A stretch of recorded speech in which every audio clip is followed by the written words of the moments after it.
जय सिया राम। राम नाम की बड़ी महिमा है। राम नाम के सहारे इस लोक की सफलता भी मिल जाती है और परलोक भी सुधर जाता है। इसलिए तो गोस्वामी तुलसीदास जी कहते हैं कि राम नाम मणि दीप धरो, जीह देहरी द्वार, तुलसी भीतर बाहर रहो, जौ चाह से उजियार। यानी राम नाम को अपने जीभ पे धारण करने की आवश्यकता है। राम नाम वो है जो हमारा भीतर भी प्रकाशित करेगा और बाहर भी प्रकाशित करेगा। यानी इस लोक की भी सफलता मिल जाएगी और परलोक की भी सफलता हमें प्राप्त हो जाएगी। इसलिए बाबा नीम करोली जी महाराज अक्सर अपने भक्तों को राम नाम के प्रति प्रेरित किया करते थे। बताया करते थे कि राम नाम भक्त जपें, उसका लेखन करें। कई बार खुद भी करके वो दिखाते थे, बताते थे और ये कहते थे कि राम नाम के जरिए व्यक्ति सब प्राप्त कर सकता है। एक प्रसंग है बाबा नीम करोली जी महाराज का, और ये जो प्रसंग है आज़ादी के कुछ समय पहले का।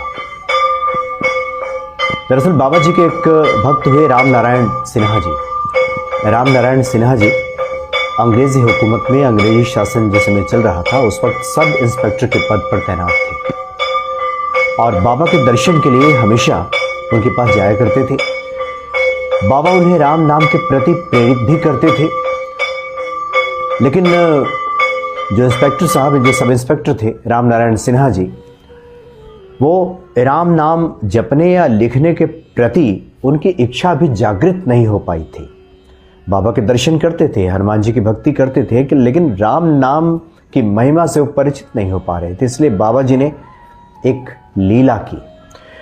एक बार जब राम नारायण सिन्हा जी बाबा से मिलने के लिए उनके पास पहुंचे तो बाबा ने उनसे कहा कि एक कागज़ लाओ और एक कलम लाओ। तो सब इंस्पेक्टर राम नारायण सिन्हा जी ने कागज़ और कलम बाबा जी को लाकर दिया। उसके बाद बाबा ने राम नाम लिखना शुरू कर दिया।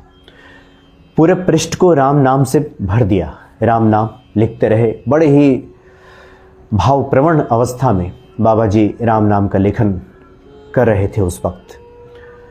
उसके बाद उस पृष्ठ के आखिरी छोर पे उन्होंने ये लिख दिया राम नारायण सिन्हा जी के बारे में कि तुम पुलिस कप्तान बनोगे, और अपना नीचे सिग्नेचर जैसा कर दिया, बाबा नीम करोली।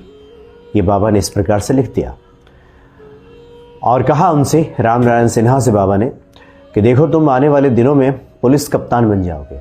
अंग्रेज़ी हुकूमत था और सब इंस्पेक्टर कोई आईपीएस बन जाए, ये तो संभव ही नहीं था। तो उस समय विश्वास नहीं उनको हुआ सब इंस्पेक्टर राम नारायण सिन्हा को बाबा की बातों पर। उन्हें लगा कि भला ये कैसे संभव हो सकता है। बाबा ने लगता है कि ये सही लिख दिया है, लेकिन बाबा राम नाम की महिमा से परिचित कराना चाहते थे। बाबा ने कहा कि देखो तुम राम नाम लिखना शुरू करो, राम नाम का जप करो, देखना तुम पुलिस कप्तान बन जाओगे, यानी आईपीएस अधिकारी बन जाओगे। उसके कुछ ही दिनों के बाद देश आज़ाद हुआ 1947 में, और जो अंग्रेज़ अफसर थे वो इंग्लैंड चले गए, जो मुसलमान अफसर थे वो पाकिस्तान चले गए, और अफसरों की कमी हो गई भारत में। तो सरकार ने फैसला किया कि जो भी जिनका रिकॉर्ड अच्छा है, ऐसे अफसरों को प्रमोशन दिया जाए, इनकी पदोन्नति की जाए, और उसी में राम नारायण सिन्हा जी का भी नाम आ गया। और बाबा जी की वाणी और राम नाम लिखने का जो क्या सुफल मिल सकता है, ये देख लिया था राम नारायण सिन्हा जी ने। तो इस प्रकार से वो आईपीएस अधिकारी बन गए। लेकिन उसके बाद एक और विचित्र लीला हुई। कुछ ही सालों के बाद सरकार ने पुनः फैसला लिया कि जिन लोगों को प्रमोशन दिया गया है उनको पुनः उनका डिमोशन किया जाएगा। जो जिस पद पे पहले था उसी पद पे उसको रखा जाएगा और नई बहाली की जाएगी, नई भर्ती की जाएगी।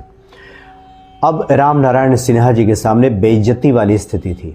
उन्होंने अपनी पत्नी से कहा कि अब तो मैं इस्तीफा दे दूंगा, इतनी बेइज्जती सह करके मैं अब नौकरी नहीं कर सकता। एक बार जब पुलिस कप्तान, एक आईपीएस का ऑफिसर मैं जब रह चुका हूँ और उसके बाद मेरा डिमोशन हो जाए तो फिर तो ये बात ठीक नहीं है। तो उनकी पत्नी ने समझाया कि आप तो बाबा के भक्त हैं, आप राम नाम लेखन की महिमा से भी परिचित हैं, राम के नाम में तो शक्ति है जो सब संभव हो सकता है।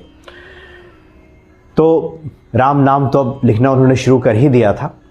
चिंताग्रस्त थे इस बात को लेकर के कि अर्दली ने, चपरासी ने खबर दी कि बाहर कोई महाराज जी आपसे मिलना चाहते हैं, कोई संत आपसे मिलना चाहते हैं। राम नारायण सिन्हा जी समझ गए कि ये बाबा नीम करोली जी महाराज होंगे। उनको आदर सहित भीतर बुलवाया और बाबा ने कहा कि क्यों चिंता करते हो, तुम्हारे साथ तो राम का नाम है, तुम्हारा डिमोशन नहीं होगा, तुम इस्तीफा देने की सोच रहे हो, तुम बिल्कुल इस्तीफा नहीं दोगे। और ठीक हुआ भी ऐसा ही। जो अगली कागज़ उन तक पहुंची, सरकार का जो आदेश आया वो ये आया कि उनके अच्छे रिकॉर्ड को देखते हुए उनको उनके पद पे ही रखा गया है, उनका डिमोशन नहीं होगा। जबकि बहुत सारे अधिकारियों का डिमोशन कर दिया गया था, पदोन्नति की जगह पे पद अवनति कर दी गई थी। तो ये है राम नाम की महिमा, और बाबा ने अपने भक्त को राम नाम की महिमा से परिचित करा दिया। इसलिए आज भी ये जो राम नाम है, ये सभी मंत्रों का सार है, ये सभी मंत्र इसमें समाहित है राम नाम में।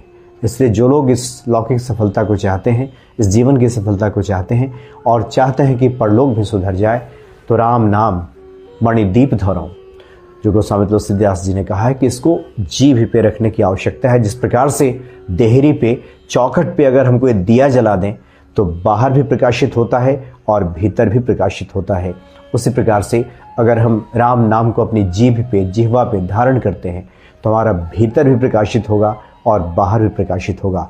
इस लोक की सफलता भी हमें प्राप्त हो जाएगी और जो परलोक है वो भी सुधर जाएगा। तो बड़ी महिमा है राम नाम की, और इसी राम नाम की महिमा से बाबा नीम करोली जी महाराज अपने भक्तों को परिचित कराया करते थे, श्री हनुमान जी से जोड़ते थे और कहते थे कि राम राम कहो, और इसी से बेड़ा पार लग जाएगा। आज भी हजारों लाखों ऐसे भक्त हैं जो राम नाम का लेखन करते हैं और उनके जीवन में बड़ा सुखद परिणाम देखने को मिलता है। जय सिया राम।